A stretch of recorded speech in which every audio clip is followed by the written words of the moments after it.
परिचय। भारी बारिश के बाद गड्ढे कीचड़ वाले पानी से भर गए हैं। 12 साल के एक उत्सुक लड़के दिनेश ने कीचड़ को पानी से अलग करने की कोशिश की। देखते हैं कि वो साफ पानी हासिल करने के अपने इस काम में कहां तक कामयाब होता है। उद्देश्य। इस पाठ के अंत में आप निम्न करने में सक्षम हो जाएंगे: सेडिमेंटेशन यानी अवसादन और डिकेंटेशन यानी निथारने की तकनीक के बारे में बताना, फिल्ट्रेशन यानी छानने की तकनीक के बारे में बताना, वाष्पीकरण और संघनन की तकनीक के बारे में बताना, पानी के घोलने के गुण को समझना, सैचुरेटेड यानी संतृप्त और अनसैचुरेटेड यानी असंतृप्त घोलों के बीच अंतर करना। अलग करने की विधियां: अवसादन और निथारना। दिनेश ने एक बीकर को कीचड़ वाले पानी से भर दिया और कुछ समय तक इसे बिल्कुल नहीं छेड़ा। कुछ समय के बाद वो बीकर को देखकर हैरान रह गया। वो क्यों आश्चर्यचकित हुआ? आइए इसका कारण जानें। बीकर में पानी एकदम साफ था। मिट्टी क्योंकि भारी होती है, इसलिए वह बीकर की तली में बैठ गई, जबकि पानी उसके ऊपर मौजूद था। बीकर की तली में मिट्टी के जमने की इस प्रक्रिया को अवसादन कहा जाता है, और जो मिट्टी नीचे जमा हुई उसे अवसाद या तलछट कहते हैं। दिनेश ने इस मिश्रण में से पानी को अलग करने के लिए साफ पानी को बिना अवसाद को हिलाए दूसरे बीकर में डाल दिया। अवसाद को तरल से अलग करने की इस प्रक्रिया को निथारना कहते हैं। इसी तरह अलग करने की कुछ अन्य विधियां भी होती हैं। आइए इस पाठ में उनके बारे में पता लगाएं। अलग करने के तरीके। छानना। बच्चों, चाय बनाने के बाद हम इस मिश्रण को एक छलनी में डालते हैं। चाय छलनी के छेदों से गुजर जाती है और चाय की पत्तियां छलनी में रह जाती हैं। अलग करने की इस प्रक्रिया को फिल्ट्रेशन या छानना कहते हैं।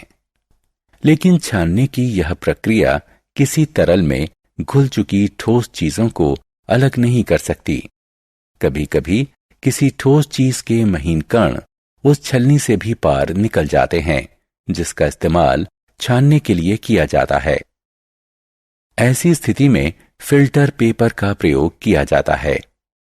फिल्टर पेपर एक ऐसा खास तरह का कागज होता है जिसमें छोटे छोटे लाखों छिद्र होते हैं। तरल तो इन छिद्रों में से निकल जाता है, लेकिन ठोस कण फिल्टर पेपर पर ही रह जाते हैं। फिल्टर पेपर में से जो तरल गुजर जाता है उसे फिल्ट्रेट या छना हुआ तरल कहते हैं। जो ठोस कण फिल्टर पेपर पर ही बचे रह जाते हैं उन्हें रेजिड्यू या अवशेष कहते हैं। ऐसे मिश्रणों को अलग करना जिनमें 2 से ज्यादा चीजें हों। आइए अब एक प्रयोग करते हैं। अगर आपको पानी, रेत और नमक वाला मिश्रण दिया जाए तो आप इन तीनों चीजों को अलग अलग कैसे करेंगे? आप रेत को अलग करने के लिए इस मिश्रण को कुछ देर के लिए बिल्कुल नहीं छेड़ेंगे। रेत क्योंकि भारी होता है और पानी में घुलता नहीं है, इसलिए वह बर्तन की तली में बैठ जाता है। फिर इस मिश्रण को रेत अलग करने के लिए निथारा जाता है। नमक क्योंकि घुलनशील होता है, इसलिए वह पानी में पूरी तरह घुल जाता है। ऐसा वाष्पीकरण और संघनन के जरिए किया जाता है। आइए देखें कि इन 2 शब्दों से हमारा क्या तात्पर्य है।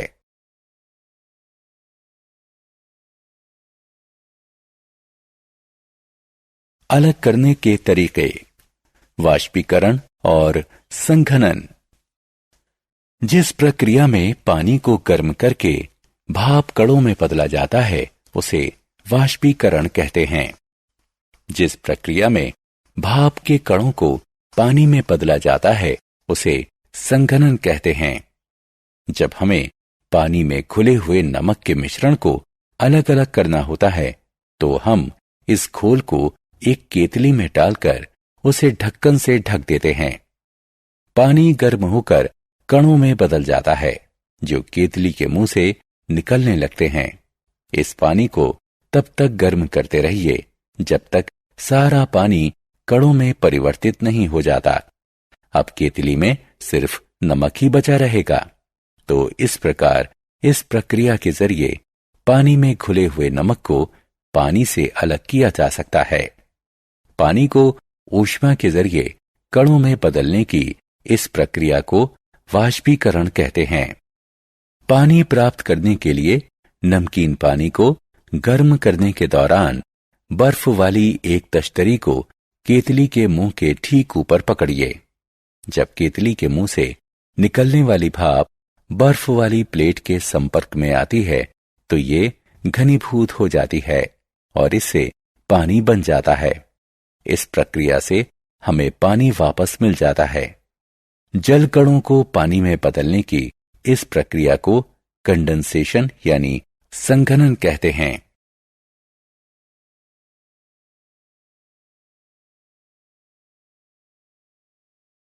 पानी के घुलने वाले गुण।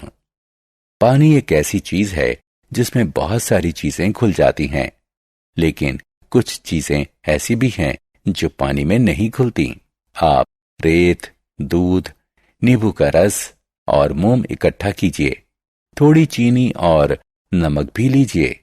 इन चीजों को अलग अलग पानी में घोलने की कोशिश कीजिए। आपको क्या पता चलता है? उसकी एक तालिका बनाइए। आप जो तालिका बनाते हैं उसकी तुलना स्क्रीन पर दिखाई गई तालिका से करिए। संतृप्त और असंतृप्त घोल। चलिए अब एक और प्रयोग करते हैं। एक बीकर लीजिए और उसमें थोड़ा सा नमक घोलिए। इस घोल में और नमक मिलाते जाइए। जब तक पानी में नमक घुलता जाएगा यह घोल असंतृप्त घोल कहलाएगा। लेकिन जल्दी ही एक ऐसी स्थिति आएगी जब आप इस घोल में और अधिक नमक नहीं घोल पाएंगे।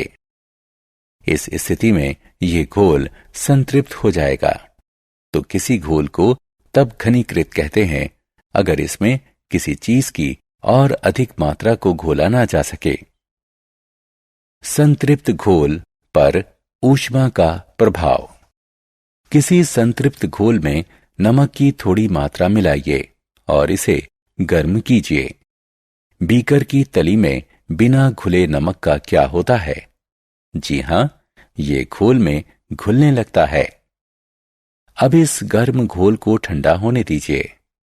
क्या नमक फिर से बीकर की तली में जम जाता है? जी हां, बिल्कुल। तो विद्यार्थियों, यह प्रयोग दिखाता है कि आप पानी को गर्म करके उसमें नमक की काफी मात्रा घोल सकते हैं।